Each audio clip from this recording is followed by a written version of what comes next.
murder is bad for business. And the tools that the guards have now in terms of CCTV, in terms of being able to, not to track mobile phones, we all know about that, but breaking into apps and various stuff. The reality is, Fionnán, it's very difficult to carry out a successful planned murder in this country. Ken Foy, can you remind our listeners again, what was the Gucci gang? So I suppose that's a nickname that was given to a group of very young criminals at the time. I think the nickname that was given to them started in about 2018, 2019. These were a group of young men based in North Dublin, Finglas, Coolock, primarily, and Swords, those parts of Dublin. Kind of different gangs as such, but all associated with each other. There might have been 40 plus individuals, and they were given this nickname because of their love of bling, designer clothes, foreign holidays, and basically showing off their wealth. What became of them? I mean, ultimately the Gucci gang is kind of no more. It is, and it's a long question. I suppose if we were to start with the origins of them, you're going back to Finglas around 2016. At the time, for legal reasons, there was a criminal called Glenn Ward. We nicknamed him Mr. Flashy, again for the same reasons, the love of the bling and designer clothes. And as the years went on, don't forget at this time the Kinahan-Hutch feud was raging. It was taking away a lot of guard resources. And these youngsters, some of them just teenagers, others in their very early 20s, ended up making lots and lots of money during that period when there was absolute mayhem on the streets, 2017, 2018. And then, of course, like all typical drugs gangs, it was all complicated and it's never a black and white situation. By 2019, there was 5 murders in the Coolock area, and many of those murders are associated with this particular gang. And meanwhile, you have the situation now where Glenn Ward and his brother Eric O'Driscoll are in custody in Portlaoise prison for firearms offences. So the gang is no more. Yeah, so it's that kind of combination, as you say. They start out, they get their turf, and ultimately between infighting and guarded detection, they end up being broken apart. You were writing recently about a guy called Mark Salmon. So to start with, who is he? What was he? So Mark Salmon, he would never have really been on our radar. And back in those times, I know editorially you would have been following this as well, in the Irish Independent, the Coolock feud. We would have went very deep in it, covering it. And he was never even listed as an associate of any of these guys back in that era, which is, 5 years ago, when all this was breaking out. What we do know now is that he was a childhood friend of one of the main protagonists in that since deceased murdered guy. We might come back to him, Sean Little. He was a close pal of his, but the only time he seemed to be on any kind of guard or radar was if he was stopped in a car with this individual who he was a neighbour of. Salmon himself is 32 years of age, so he'd be a couple of years older than Sean Little would be now. So Sean Little was himself murdered in May 2019, the second of those 5 Coolock-linked murders in that year before COVID hit. Yeah, you describe Mark Salmon as an unlikely criminal. What do you mean by that? Well, it's just, I suppose, like what I say, that he was never front and central. He doesn't have previous convictions of any real note. What we know now is that he was kind of always in the background, and he's suspected of actually being a money man, as they call it, for this particular crime organisation. That's in kind of minding cash and helping launder money for the gang. In particular, a nail salon came up. Now, that's not to say any the females that actually worked in there had a clue what was going on, but his involvement with this business led him to be kind of a person of interest. And at the start, he seemed to be very pleasant with the guards and happy to kind of almost play the role as a legitimate businessman. But things were to kind of change as time went on. You talk as well about he was friends with Sean Little. So Sean Little and Zach Parker, they were two of the prominent figures in what was the Gucci gang. And so their murders took them out of the equation, and that this creates an opportunity for Salmon. You know, everything seemed to be fine maybe until January 2019 when Zach Parker was shot dead in Swords. He would have been a very close associate, both of Mr. Salmon and Sean Little. Sean Little was then killed 4 months later in Balbriggan. An Iranian criminal, you'll have to excuse my pronunciation if I'm wrong, but Hamid Sanabar was spotted, a very distinctive type. This was a guy, since he arrived in Ireland, had links to crime gangs in Longford and Cork. But he went up to Dublin and started associating with this particular organisation. But he was photographed by ourselves at the scene of Sean Little's murder on the outskirts of Balbriggan. Less than a week later, he went down to Little's family home in the Kilmore area of Coolock, where he was overtly there to pay respects, but he ended up being shot dead in Sean Little's front garden. So just to compound events, in that chaotic summer, a guy who's now serving 20 years for a Kinahan plot to murder Hutch associate James Mago Gately. Caelan Smith is his name. He's from Artane. He was being blamed by the Little faction for actually murdering Sean Little. And in a kind of bizarre scene, Smith travelled to England, did a lie detector test, which he passed in relation to his involvement in the murder, passed this on to the Little faction, who basically distributed that across social media, saying he was a liar and issuing various threats against him. So if we roll on then for another few weeks after that, Sean Little's dad, Stephen Little, who had kind of run a shop in the area, he was kind of well known, but obviously left completely devastated by the brutal murder of his son. It was funny in the sense that it was September the 14th of that year, and the reason why that sticks out, it was All-Ireland football replay. The football final replay was on that day between Dublin and Kerry, and maybe Little thought that might, you know, be an opportunity with the guard resources involved in North Dublin for that. But anyway, he attempted to, along with a criminal from New Ross, attempt to go and murder Smith. But they didn't know they'd been kind of under surveillance from the Drugs and Organised Crime Bureau. So they were caught, and Stephen Little, Sean's dad, was later jailed for 6 years for his role in that particular crime. Yes, that would be a revenge attack. A potential one. Yeah. So there was other murders even after that. Social media was something we weren't so used to, but was being used to really stoke up stuff at that time. It was something we'd rarely seen before. Drought of the Feud was happening at the same time, and that was starting to happen. So there was a lot of kind of unique things happening. But essentially, it was in that kind of background, COVID hit and things kind of calmed down. The nature of drug dealing kind of changed. So ultimately, once the pandemic ended, obviously there's a huge thirst for drugs everywhere in this country, especially in North Dublin. Mr. Salmon, who had been in the background before, suddenly, whether he was asked to, or whether he decided himself, or whether there was pressure put on him, decided to become front and centre of this gang round about, at the start of 2023, I understand.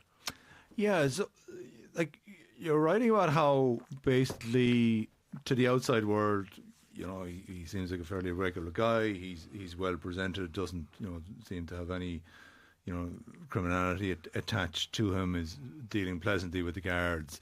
Behind the scenes, though, is a different character entirely. We've had drug debt intimidation in this country for years.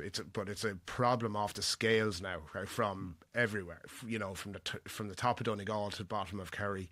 But its epicentre is North Dublin, to the point that the guards have set up an operation, special operations called Operation Fogra. Dozens of people have been charged before the courts in relation to that, and we're starting to actually see prosecutions now, and people, the protagonists getting 6 or 7 year kind of jail sentences. Often in these cases, we would have discussed this before, the grannies, great grannies, can be targeted over the deaths of their grandchildren. It's very insidious kind of crime, and this is something that, and it's never been worse. But this is something that Salmon and his cohorts, this particular kind of really nasty crime, specialised in. And a number of innocent people were targeted, and this is how debts were collected, and this is how people were forced or certainly coerced into bringing drugs from A to B, even to the west of Ireland, in one particular case that he subjected charges to. So it all got very big, very you're nasty. using people who have fallen into debt with a gang. They were using them as a drug mule as a way to pay off that debt, because they had them literally under their control. And this is what Mr. Salmon was a specialist in. A specialist in it, and his cohorts as well. So he became the focus of an investigation. It was carried out really on a local level. This wasn't a big national one. It was kind of carried out from Coolock and Clontarf. But they gathered enough evidence, and a lot of it would be digitally, we're not quite sure whether the nature of who's complained against them, or whether anyone did in fact, because it will be May the 11th where the full facts of this case will be heard in a special criminal court. But Gardaí, from what they did get, were able to get enough evidence to charge him with the most serious gangland charge of them all, and that is directing a criminal organisation, which can get you a life sentence. Now, on February 13th last, in the non-jury court, the directing charges were dropped, but he pleaded guilty to a rake of other serious charges, including some linked to what we've just outlined there in relation to intimidation, money laundering. Actually, he's charged in relation to a large haul of cocaine that was got in Carrick and Shannon and led to 2 North Dublin lads being arrested and charged. And he's pleaded guilty to possession of that, even though he wasn't arrested with it. So what you have to imply for that is when their phones or devices were seized, they were able to see that this guy was hands off and directing stuff which the Gardaí are fairly satisfied was due to head from Dublin into the west of Ireland, probably Sligo or somewhere like that. So while ultimately that major charge has been dropped against him, there are a whole series of other charges, so which he now faces. Yes, and it'll all be on a full facts basis. So look, it's possible he's facing a fairly lengthy spell behind bars. Yeah, so if they don't get you on one thing, they get you on another. So that's as a result, basically, of the Garda intelligence, the case that was built up against him, where he's basically been forced into a position where he's had to plead guilty to these charges. Essentially, and he's been in custody since he was first arrested, and I think over time, more and more charges, once more and more devices were analysed. Like we say, we don't know the state of play yet in relation to what complaints individual have been made, but all that will come out. It should be a fairly lengthy hearing. Yeah, so even in a case like that, where somebody is pleading guilty to a particular set of charges, that all has to be presented to the court. The deal that would be done between the two sets of the DPP and his defence would be, okay, we're going to drop this. The most serious of it is, but it's on the basis that the full facts of your conduct are presented to what will be the 3 judges in the non-jury court. Yeah, so he'll be pleading guilty, and then ultimately it'll be up to the judges then to determine what length of jail term he gets. But that, judging by the charges he's facing, you're looking at a considerable amount of time here, so he'll be off the streets. Oh yeah, it should be highly significant. But bearing in mind, it's someone that doesn't have many previous convictions of any note whatsoever, really. Yeah. So. Is that then the last entrails of the Gucci gang as such? I'd never commit myself to that. Absolutely not. Okay. Because I mean, these things are a spider's web, I suppose. Somebody can be connected to somebody, and then there's an offshoot of somebody sets up somewhere else, but it can all be traced back to the origins and so on. Even if we looked at it in this individual that we're primarily talking about today, in January, we wouldn't fill the minute with what we knew about him. So that's the difficulty. And bear in mind, we were saying out at the outset about Glenn Ward, who was kind of the most prominent of these guys, the Finglas lad. And he has his brother is also serving a sentence. That's in relation to firearms charges. They don't have too much longer in prison either, and they're not expected to join the honest workforce when they leave. So I'd say it's, something always pops up again. Yeah. Well, so in terms of Gucci gang, we'll park them there for a moment. As you say, they were so opportunistic in terms of how they arrived on the scene. So, where one gang rises and falls, another will step in to the breach there. So in terms of Ireland's drug trade at the moment, which gang are most prominent? Well, we've discussed this on the show here before, and it remains, and it's open record by the head of the Garda National Drugs and Organised Crime Bureau that the family gang, which is centred around Brian Grendon, who's been charged with directing the said organisation only a few weeks ago, they do remain the number one distributors of cocaine and heroin into the country. But there is many other gangs. There, for example, it's the similar geography, Dan, what we're talking about there. Mr. Big, as we nickname him, he's been on the scene for many, many years. His gang was responsible for the murder of real IRA boss Alan Ryan all those years ago, and they remain very active. He's suspected of being heavily involved in the murder of Robbie Lawler in Belfast, probably our most high-profile gangland murder in recent years. It happened in April 2020. He's been arrested in relation to aspects of that. So he remains still on a very high level. And it shouldn't be forgotten, the Hutch organised crime gang, Gardaí have also said this publicly recently, that they are still very significant players in the drugs market. So there's a number, I'd say, and what has really come to the fore as well in recent years is the number of Eastern European gangs that are involved in drug dealing and now drug debt intimidation as well. There was a huge operation in Carlow only last week, and the centre of that was a Polish organised crime gang who's one of the main target, actually fled the country before he could be arrested as part of a kind of an operation that had been going on in the background for months. But there's many of these things going on all across the country. Where are the Kinahans at now in terms of that architecture of gangland in Ireland? Well, I will always say that they're not gone away. Their leadership is based in Dubai, as we know, but their focus is kind of above Ireland now. It's on a more international focus.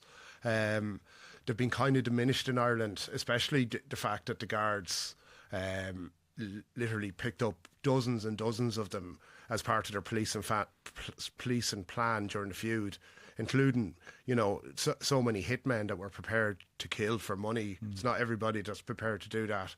And obviously the heat that has come on them in relation to sanctions from the US and stuff like this. Ireland is not a prime place for the Kinahan cartel to do business at the moment.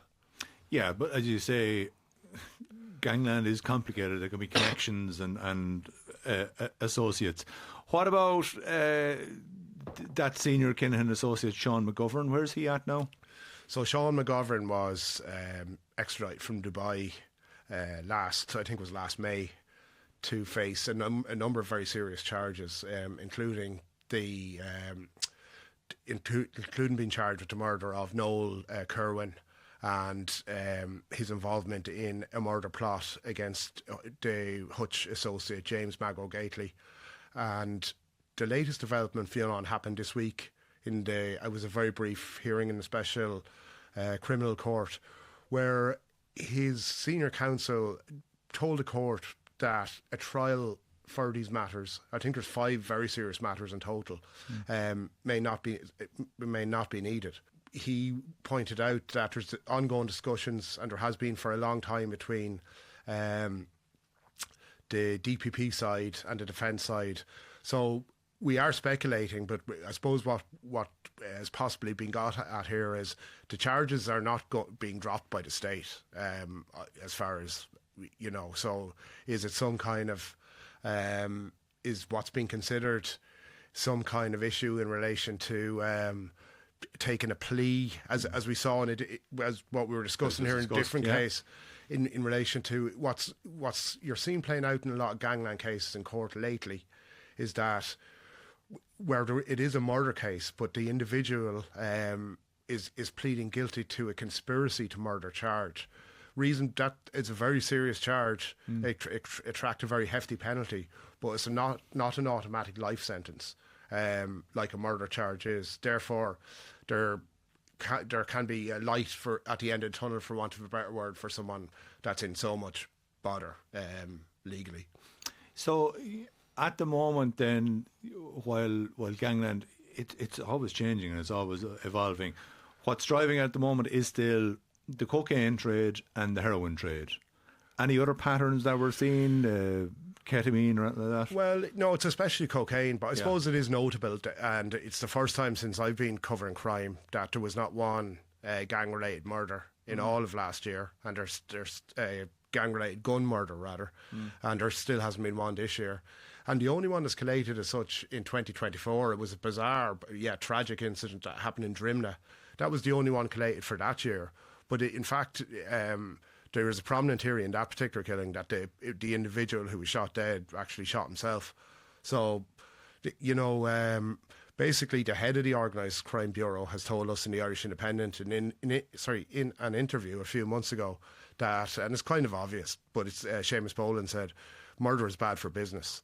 And the tools that the guards have now in terms of CCTV, in terms of being able to, not to track mobile phones, we all know about that, but breaking into apps and various stuff.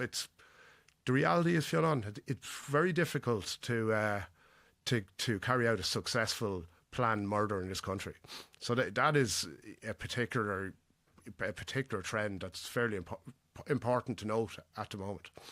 So murder is bad for business and hard to get away with. Yeah. Ken Foy, thanks very much for joining us. Pleasure, thank you.